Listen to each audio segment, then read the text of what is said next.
And I know I say that about a lot of games. Splinter Cell. I beat this a long time ago. I don't really remember it much at all. I remember playing Pandora Tomorrow more than anything. So I still don't have Pandora Tomorrow. I need to really get that one. Spider-Man. This is actually the first game that I got on the PS2. And it's because I could not... It's basically because of this game that it inspired me to buy a PS2. Because I used to just play PC games when I was younger. I had like a PlayStation 1 at some point, or, I played other people's systems, but I always stuck to PC games myself. But I tried to play this on my PC, and my PC at the time was crap, so I couldn't play it, and it cost too much to upgrade to a system. So I just asked my parents for a PS2, and so they got me one. They got me this game because they knew I wanted to play it, and I had a lot of fun with this, and it's not as in-depth as the other ones, but it follows with the movie pretty well. Plus it has a few other villains in it, so it's a lot of fun. Spider-Man 2, this one's even better. It follows the movie a little bit, but there is so much extra content in this one. There's a lot of exploration to do. It's fun just to free roam around the city. In the first one, you can't do that, but this one, the whole city is yours to roam around in. So you can do all these like mini missions where you just rescue random citizens or whatever, or you can you can do that after you beat the story. But you can also follow the story, and there's a lot of villains in this one. It's really good. I really need to check out Spider-Man 3, which I don't have. Spy Hunter, played it a little bit. It's just like a combat racing. I had some fun with it, but Spyro Enter the Dragonfly. I've never been huge into the Spyro series. I have played the PS1 versions a little bit more than I have this one. But I did play a lot of this one, and I had fun, but I haven't beaten it. SSX, this is the only one in the series I've actually played, and I put a lot of hours into this, and, it's pretty fun to play, especially to race each other, and, there's some alternate ways you can go down the mountains and stuff. It's kind of fun to do that and do some tricks and stuff, but, it's a pretty solid snowboarding game. Star Ocean Till the End of Time. This is one that I really want to get into playing. It's a really long game. It comes in the cardboard box here, so you got your pretty cool art on this one. There's a lot of other games in the Star Ocean series that I want to check out, but I really wanted to play through this one.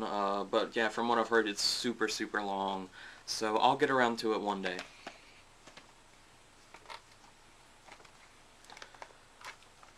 Star Wars Battlefront.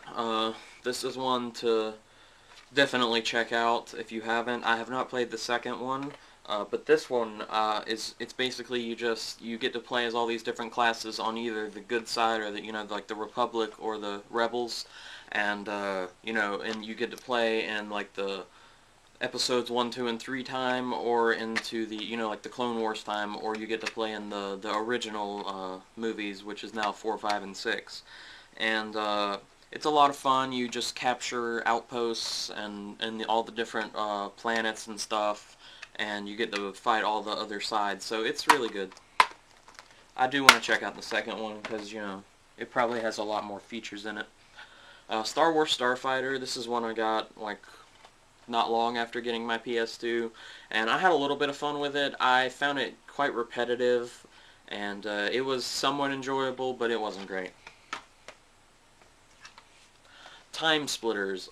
This is a pretty interesting first-person shooter, and I don't know, I haven't played it in so long, it's hard to find words to describe about it, but yeah, this is a pretty old PS2 title, and I did enjoy playing the second one a little bit more than this one, but I haven't played this one in forever. I might actually want to go back and try to play some of it, since it's been so long, and I do have some memories of it. Tony Hawk's Pro Skater 4. It's a Tony Hawk game, I had fun with it when I was younger, haven't played it recently. Tony Hawk's American Wasteland. I was really excited when I got this one.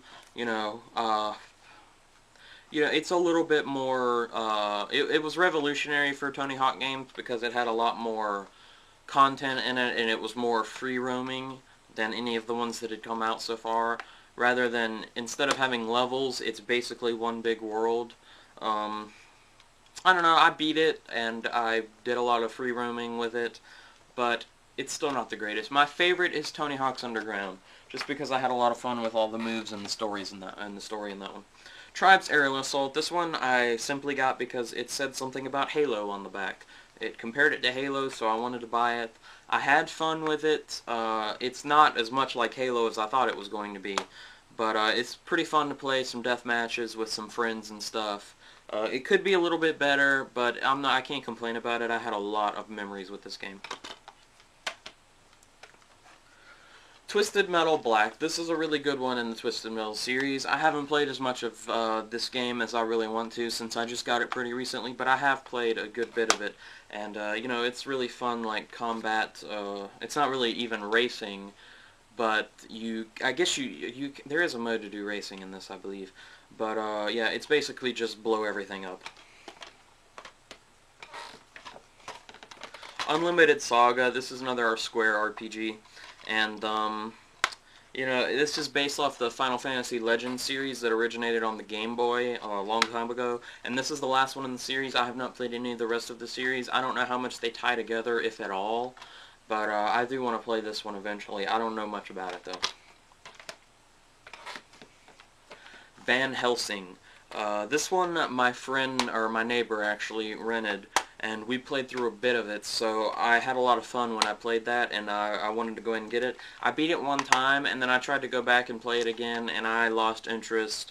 You know, it's not half bad for a movie-based game, but again, it's not the greatest. It has its flaws. Then I have Xenosaga Episode 1, and some strange writing, some other language. This is another RPG. It sort of involves robots and stuff. I don't know. This one has a lot of, like, just scenes. Like, there's less gameplay than there is. It's more like a movie, at least from what I've heard. It's pretty long, supposedly. I've only played a little bit of it, that's why I'm saying supposedly. You know, I will get back into this one.